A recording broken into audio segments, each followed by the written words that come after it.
The gender equality plan is about mainly numbers, but in research it should also include gender dimension, but at present it doesn't, but that has to change. The gender equality plan makes it change, organizes the process of change. And that means people can focus on the objectives and on how to achieve those objectives and how to measure change. So it's a very systematic way of doing things that can be compared between institutions. So that is really important. The reason is we need some guidance that can push us to address the gender inequalities and the gender disparities in workplace, in societies.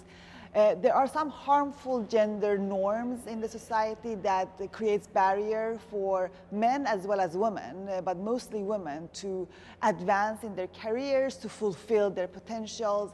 And the gender equality plans can identify some of those barriers and obstacles and help us identify ways to overcome those. There can be country laws which have provided for non-discrimination between men and women.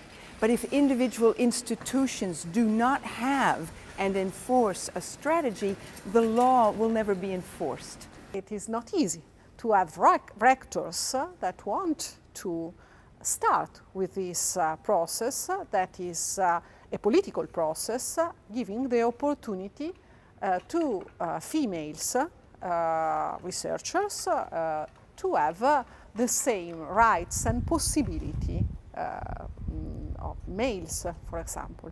And so this is the reason why the approval of a gender equality plan is important. Another reason is linked with the inequality that we have in the universities and research centers in Europe and outside Europe. So it's extremely important to change something in this mechanism that is considered natural and is not, in many cases, is not perceived, even perceived. So the approval of a gender equality plan and the fact of having a time, for PLOTINA, for example, is 4 years, to finalize it, to implement the action, to be also judged, to be measured, and to have the possibility to measure the results of this process.